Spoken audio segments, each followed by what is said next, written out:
How to remove leftover files after uninstalling apps on Android.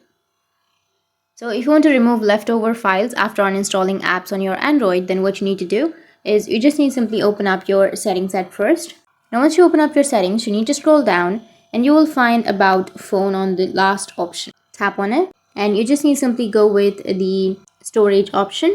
Tap on phone storage. Now once you tap on storage, you will get this kind of interface. You just need to simply go with trash, and under trash you can select all of these, select all items, and then go with delete, which is on the bottom right, and tap on delete and delete all of the things on your trash. And if you have clear cache also, then you can simply go and clear the cache. After that you can go back, and now you just need to simply go with system or go with manage storage, and from here you can simply choose the unnecessary items and then go with free up space, which will be on the bottom right.